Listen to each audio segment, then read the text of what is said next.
En la antigua Grecia, aunque parezca curioso, los primeros bancos son los grandes templos. Los templos tienen mucho prestigio, gozan de autonomía, tienen sus propias fuerzas de seguridad, se consideran lugares sagrados e inatacables. No debe de sorprendernos que de forma espontánea los particulares se dieran cuenta que cuando deseaban guardar su dinero, quizá el sitio más seguro estaba en un templo. Pues precisamente por eso, porque se consideran inviolables, porque tienen milicia propia y porque de alguna forma generan una gran confianza a los ciudadanos.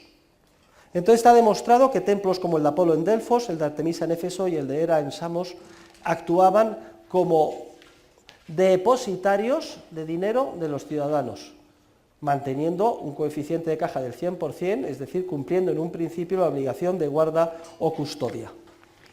Después, paulatinamente, con el desarrollo comercial de las diferentes ciudades griegas a lo largo del Mediterráneo, ya la actividad de depositarios por parte de los banqueros empieza a ser efectuada por personas físicas.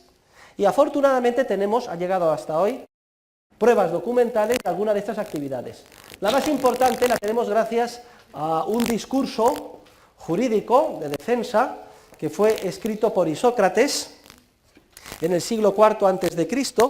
y que se conoce con el nombre de Trapecítica. Isócrates fue alumno de Sócrates y terminó pues ganándose la vida como logógrafo, es decir, escribía discursos jurídicos para defender a sus clientes ante los tribunales. Y en la Trapecítica pues tenemos el caso concreto de una demanda en relación con un negocio bancario.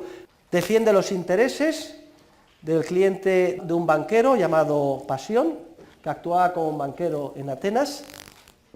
Este cliente era hijo de un valido de Sátiro, que era rey de Bósforo, y había hecho un depósito importante en oro en el banco de Pasión. Y cuando va a retirarlo, resulta que Pasión no tiene a disposición del depositante el tantunden y no puede devolver el dinero.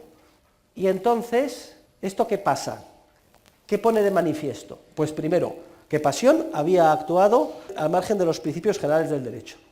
Segundo, explica en el discurso cómo el cliente tiene muchísima paciencia porque aguanta durante muchos meses tratando que se le devuelva el dinero y solo al final, cuando ve que ya es imposible, pone la correspondiente demanda.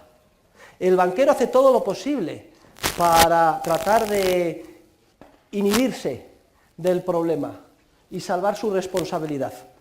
Le pide por favor al cliente que por favor que nadie se entere que no te he podido devolver, porque entonces todo mi prestigio y toda la confianza en mi banco cae y desaparece. Luego, además, cuando ya está entre la espada y la pared y ya se va a hacer público, miente como un bellaco y dice que es falso que le hicieran el depósito de dinero, que es al revés, que el cliente tenía una deuda con él, por tanto por eso se quedó con el dinero. Hace desaparecer, no sabemos cómo, si les pagó un viaje o simplemente les puso una cuerda atada a una piedra y los tiró en medio del mar, a los esclavos que actuaron como testigos en la operación. Falsifica todo tipo de documentos, soborna, manipula contratos. Y al final, ¿qué pasó? Pues resulta que solo tenemos en la Trapecítica el texto de la demanda, no sabemos cuál fue el fallo. Pero en todo caso las conclusiones desde la perspectiva de hoy son muy interesantes. Primera, que los banqueros en Grecia eran conscientes que tenían la obligación de guarda o custodia. Segunda, que no todos, tenemos el caso de Pasión, actuaban de manera honesta y correcta, sino que de forma subrepticia y secreta violaban estos principios. Tercero, que hacían todo lo posible para evitar ser cogidos en el acto ilegal de apropiación, es decir, para que se supiera. Tenían un poder muy grande, porque como prestaban dinero, mucha gente dependía en el futuro de ellos para financiarse. Y entonces, ¿quién se va a atrever a meterse o a demandar a un banquero? Utilizaban todo su poder para desincentivar la retirada de los depósitos. Y este es un fenómeno que es constante a lo largo de la historia. El poder enorme que tienen los banqueros y que utilizan para amedrentar a sus enemigos.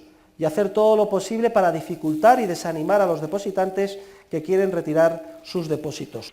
Hay diferentes estudios que ponen de manifiesto como la principal operación de los banqueros en la antigua Grecia era la de recibir depósitos cobrando por ello, y que en general los banqueros no eran una fuente de financiación, salvo en casos muy especiales en los que sí que actuaban como verdaderos intermediarios financieros. ¿Por qué se llama trapecítica? Por cierto, viene del griego trapeza, que significa mesa, porque los banqueros actuaban con una mesa en un determinado lugar de la ciudad. Por eso también se les llama tabulari, numularios, etc. O en un banco, de ahí donde viene banchieri, y de ahí viene bancarrota. Cuando los bancos no pueden pagar, se cogía el banco desde donde trabajaban los banqueros, ¡bla!, y se les rompía en la cabeza. La banca rota.